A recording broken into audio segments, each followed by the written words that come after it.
विद्यार्थ्यांच्या शारीरिक, मानसिक आणि शैक्षणिक जडणघडणीत असलेलं शिक्षकांचं महत्त्व, काळानुसार बदलत जाणारे शैक्षणिक धोरण आणि शिक्षकांची भूमिका याविषयी अधिक चर्चा करण्यासाठी राज्य कनिष्ठ महाविद्यालयीन शाळा कृती समितीचे अध्यक्ष तानाजी नाईक आज आपल्या स्टुडिओत आले आहेत.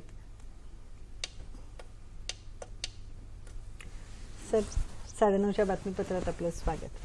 असं आपण नेहमी म्हणतो की लहान मुलाला सर्वप्रथम त्याचे आईवडील घडवतात आणि नंतर त्याला घडवण्यात शिक्षकांचा खूप मोठा वाटा असतो.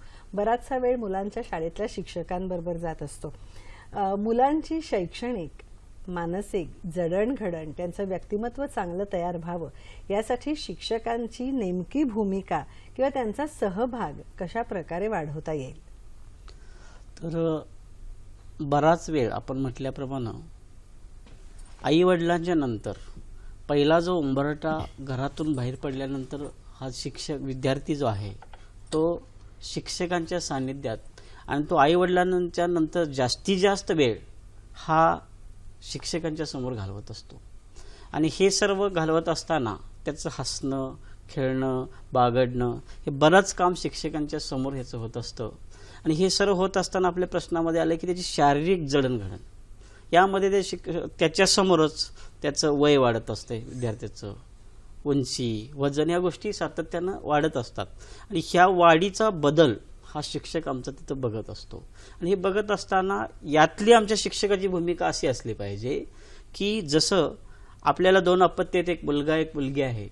आपली मुलगी किंवा आपला मुलगा आजारी असल्यानंतरची जी अस्वस्थता शिक्षकाच्या मध्ये स्वतःच्या पालक म्हणून जी असते ती सेम अस्वस्थता समोर बसणारे माझे शिक्षक विद्यार्थी बंधू आहेत, हे विद्यार्थी आहेत, लहान बाळं आहेत, ही माझीच बाळं आहेत, अशा पद्धतीच्या भूमिकेतून त्यांना ज्ञान दिलं पाहिजे किंवा त्याची वाढ बघितली पाहिजे. त्याची अस्वस्थता या शिक्षकाला लागली पाहिजे. बरोबर आहे. दुसरा एक मुद्दा असा आपण विचारला की त्याची मानसिक जडणघडण काय. तर जेव्हा ही मुलं त्या शिक्षकाच्या समोर बसतात तेव्हा ह्या शिक्षकाला त्या बाळांचा, त्या मुलांचा, खास करून प्राथमिक शाळेतल्या चेहरा वाचता यायला पाहिजे. आज त्या मुलाच्या चेहऱ्यावरती काय अपेक्षा आहेत शिक्षकांच्याकडून, शिक्षकाला काय पाहिजे आहे, विद्यार्थ्याला काय पाहिजे आहे, हे शिक्षकानं त्या विद्यार्थ्याचा चेहरा वाचून त्याच्या मनामध्ये काय आहे, त्याचं मन काय सांगतं आणि मन ओळखणारा शिक्षक असला पाहिजे. ही शिक्षकाची खरी गरज आहे त्या ठिकाणी लहान मुलांच्या बाबतीत. बरोबर आहे. पण मुलांना घडवणारा हा जो शिक्षक वर्ग आहे याच्याही स्वतःच्या काही गरजा आहेत, त्याच्याही स्वतःच्या काही अपेक्षा आहेत. ह्या अपेक्षा कशा पूर्ण करता येतील किंवा नेमकी त्यांची मूलभूत अडचण काय आहे? अतिशय प्रश्न तुम्ही महत्त्वाचा विचारला की शिक्षकांच्या अपेक्षा किमान मूलभूत समस्या असतात, अन्न, वस्त्र, निवारा. तर किमान हे आमच्या शिक्षक बांधवाला पोटभर अन्न मिळालं पाहिजे. महाराष्ट्रामध्ये एक अशा प्रकारची एक व्यवस्था आहे शिक्षकांमध्ये, विना अनुदान आणि अनुदान असा एक प्रकार आहे. त्या विना अनुदानाचा अर्थ असा आहे की त्याला आम्ही अनुदानच देणार नाही. आणि अनुदान घेणारी माणसं मात्र ते बऱ्याच हजारामध्ये 40,000, 30,000, 50, काही ठिकाणी लाख रुपये सुद्धा पगार घेतले जातात. आणि विना अनुदानामध्ये 1ही रुपया पगार घेतला जात नाही.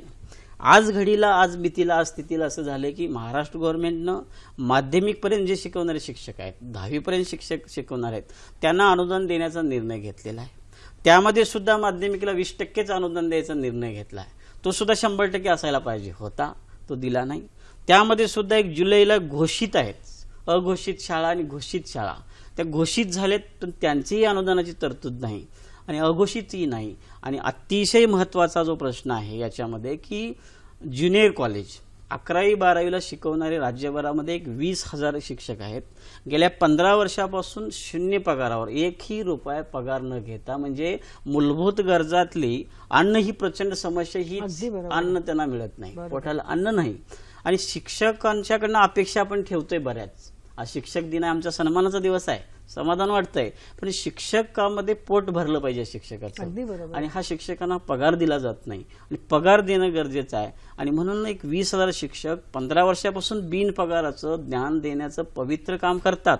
आता हे ज्ञान देत असताना आपला संसार चालवायचा कसा, ही मंडळी आमची 11 वाजेपर्यंत 12 वाजेपर्यंत कॉलेजमध्ये शिकवतात. आणि उरलेला वेळ गवंडी काम, सुतारकाम, परंपरागत कामं, हॉटेलमध्ये रिक्षा चालवणं, अशा पद्धतीनं अन्य कामं करून आपला स्वतःचा उदरनिर्वाह करतात. आणि म्हणून आज आपल्या दूरदर्शनच्या माध्यमानं गणरायाला, महाराष्ट्राच्या शिक्षण मंत्र्यांना आणि महाराष्ट्राच्या मुख्यमंत्र्यांना असे ते साकडं आहे की महाराष्ट्रामधले पगाराची विषमता ही भागली व्हायला सर, अगदी पाहिजे. बरोबर. अनेक मुद्दा त्याच्यामध्ये सांगायचं. सर, मला असं विचारायचं आहे की आज हा शिक्षक दिन आहे. तुम्हाला तुमच्या अडचणी काय आहेत ते सांगितलं, पण तरीही विद्यार्थी वर्गाच्या शिक्षकांकडून गुणवत्तापूर्ण शिक्षणाची जी अपेक्षा आहे ती बऱ्याच अंशी पूर्ण होत नाही. शिक्षक स्वतःच गुणवत्तेच्या बाबतीत कुठेतरी कमी आहेत असं आढळतं. तर ग्रामीण आणि शहरी भागात गुणवत्तापूर्ण शिक्षक होण्यासाठी काय करायला पाहिजे, शिक्षण संस्थांनी पण आणि राज्य सरकारने अगदी सुद्धा? बरोबर. आता याच्यामध्ये आत्ताच सांगितलं की अनुदान आणि विनाअनुदान ही विषमता पहिला दूर केली पाहिजे, हा मग चर्चेत आला. त्याच्यानंतर याच्यामध्ये की संस्था आणि शासन या माध्यमानं शिक्षण क्षेत्राला काहीतरी बदल द्यायला पाहिजे आणि प्रगतशील शिक्षण असलं पाहिजे. यासाठी खास करून यामध्ये ग्रामीण भागामध्ये अद्ययावत प्रयोगशाळा असली पाहिजे. ही संस्था आणि शासनाच्या माध्यमातून दिली पाहिजे. आताच ई लर्निंगचा भाग तिथं असला पाहिजे.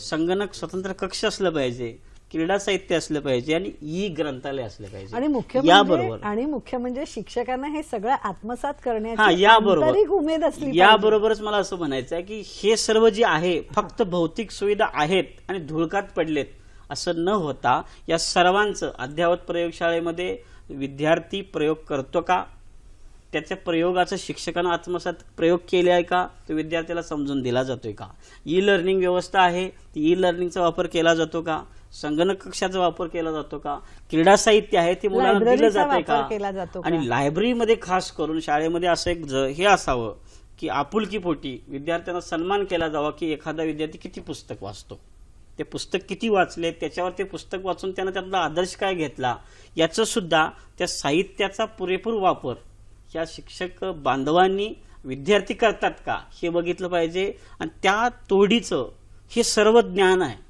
हे आमच्या शिक्षक बांधवांनी सुद्धा आत्मसात केलं पाहिजे आणि ते विद्यार्थ्यांना दिलं पाहिजे. त्याची भूक भागवण्याची क्षमता आमच्या शिक्षकांच्याकडे असायला पाहिजे. बरोबर आहे. सर, आपण इथे आलात आणि आजच्या शिक्षक दिनी विद्यार्थी आणि शिक्षक या दोघांच्या प्रती जी आम्हाला माहिती दिली त्याबद्दल धन्यवाद.